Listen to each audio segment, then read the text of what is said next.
So I had this idea about 10 years ago that we could actually get insights into the way humans make decisions if we took blood and looked for markers of brain activity.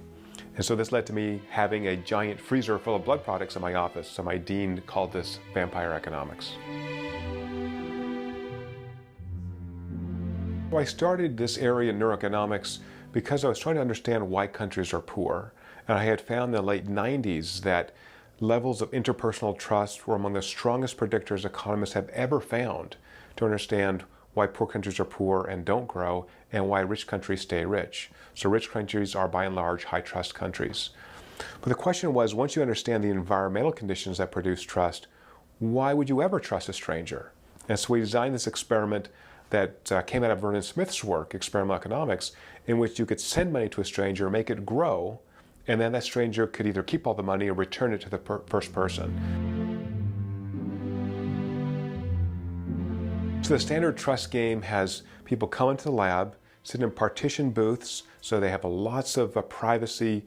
They're given a secret number, so their data are anonymous, and there's no deception. They're paid in cash at the end of the experiment by someone who's not involved in the experiment, by a cashier. So everyone's matched in pairs randomly. You can't see the persons you've been matched to. You can't talk to him or her.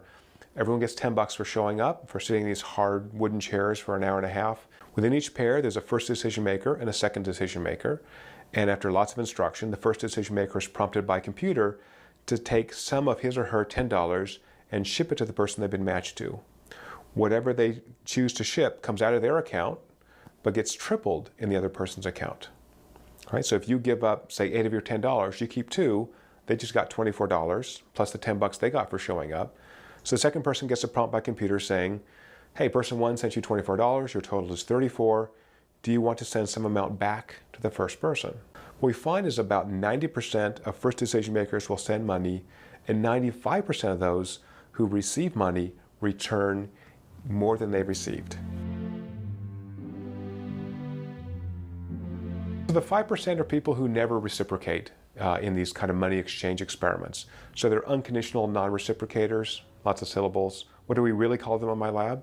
We call them bastards. We have studied people who are sexually abused or abandoned, and if you have enough abuse as a child, the brain areas that are needed to process oxytocin don't develop properly. So you have this kind of acquired psychopathology. Before 10 years ago, oxytocin was only known to be active in the human female during breastfeeding and sex, and released by both sexes during sex. That was it, reproductive hormone. We found that it's not just a female hormone.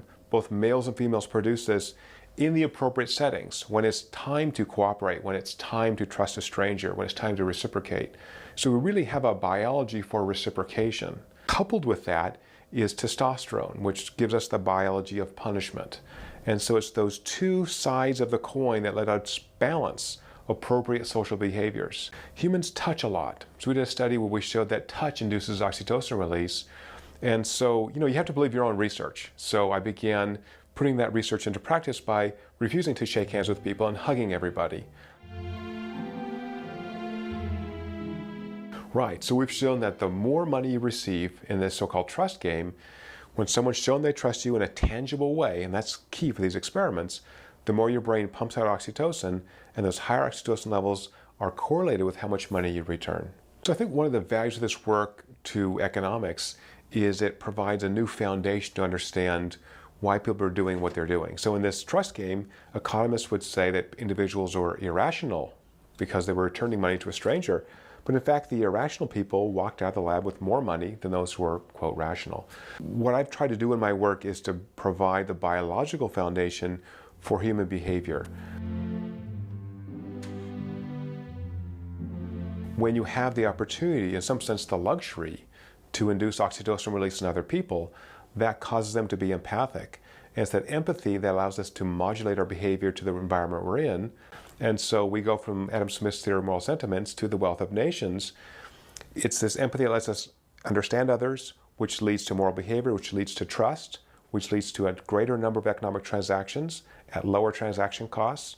Most business deals, even mergers of big corporations, work on a handshake, where the lawyers are going to work out the details, but you've got to want to actually follow through on this, because what happens if you don't? for social creatures, reputation. They say, oh, that guy is not a fair dealer. I'm not going to do business with him anymore. So you can't induce your own brain to release oxytocin. You can only give this to somebody else. So if you give this gift, our biology has set us up that people will return it to us. You've got to give love to get love, and you've got to give it freely. And if you do that, it'll come back to you manyfold.